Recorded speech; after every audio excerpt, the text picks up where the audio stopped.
So John, how has it been living with me while I've been doing the 25 liter challenge?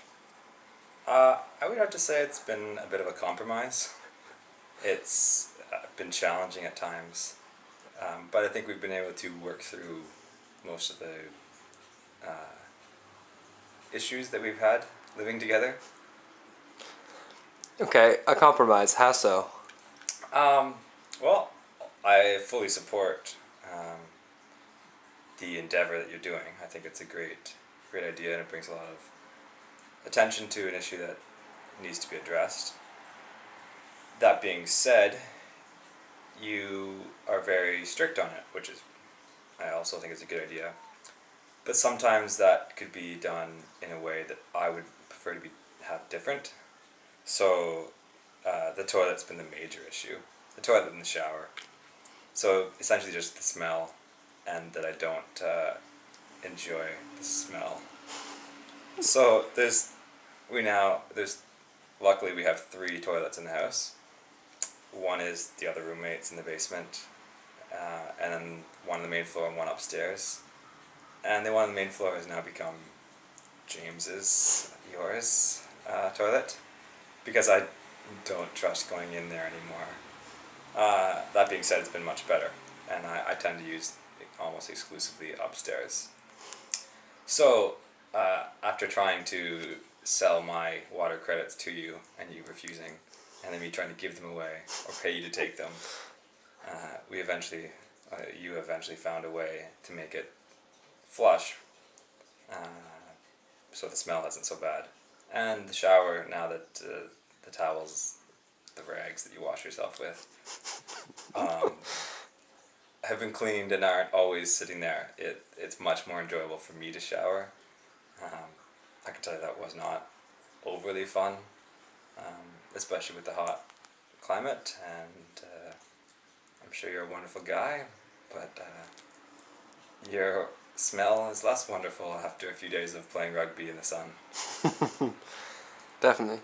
And how are the bathrooms right now? I don't know if you've gotten into my bathroom, but No, I avoid your bathroom like the plague, which I'm worried about getting. But the house no longer smells, so that's great. I can do my studying here for school, and it's essentially not a problem. The dishes are also much better after a couple complaints.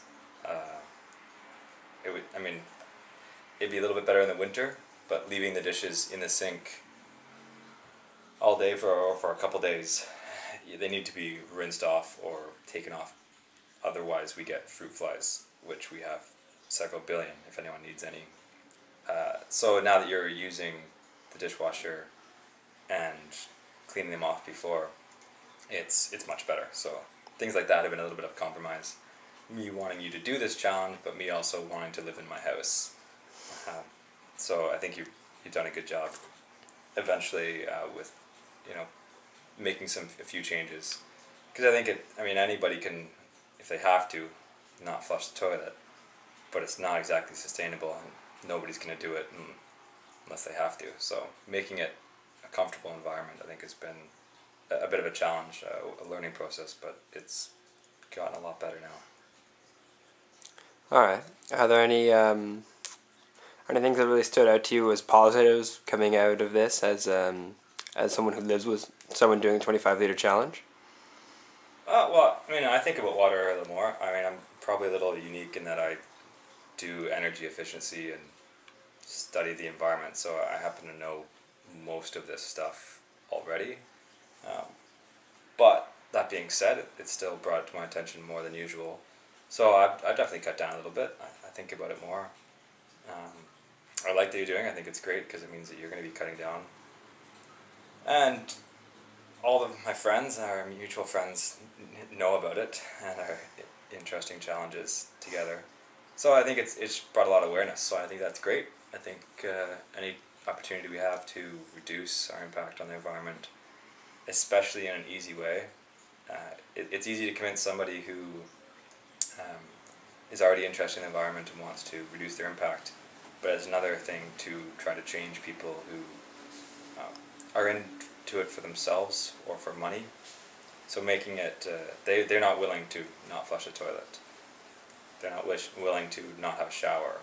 But there's a lot of good tips and information that's come out of this that they can do. You know, simple things like putting aerators on taps, putting a block. You can buy them from the Water Commission, a little container that splits your tank on your toilet to reduce the flows, getting low flow shower head, you know, reusing the water, putting a cold or putting a cup of water in the fridge, or having a jug of water so you don't have to run the tap to make it cold. A lot of those little things I think are fantastic. I try to do them, but it's nice to have more awareness. So it's been a good learning challenge. It'd be nice to have slightly lower water bills. That's also good. And I like discussing issues because it's interesting. You sort of get to reevaluate yourself and how you live. So, yeah, for the most part, it's been a really good time. We've gone to the lake more often now, since that's where you'd like to get in the water so you can clean yourself. Alright. If I was to do the challenge again, are there any type of groundwork or guidelines you want to lay down beforehand? And just anything you might not have already mentioned? No, I think now that you know these things, I think, well, you've been doing it for 16, 17 days or so, you've pretty much worked out all the kinks. You still have to figure out exactly how you're going to do laundry. So figuring out laundry might be an issue. But the toilets and the showers and the sink and everything, that's all sort of worked itself out. There's a lot of information out there, but it's not well organized. Just basic information on how to save money, save water. On the internet, the government has a lot of information, but it's not well laid out, not super accessible. So I think getting some of that, not necessarily for yourself, but for other people, would be a good help for people. Okay. What would you say if I wanted to keep this challenge going indefinitely? I would ask you how long you're going to be your roommate for. Alright, cool. Thanks a lot, John. But that being said, if you were to reduce your water use from your normal to half of it, or have a 50 liters a day, I'd be probably fine with that. I think it's pretty tough living off 25, but there's definitely a long way we can go to reduce our water consumption. So, cutting yours in half, I think, would still be completely reasonable. Okay, thank you. You're welcome.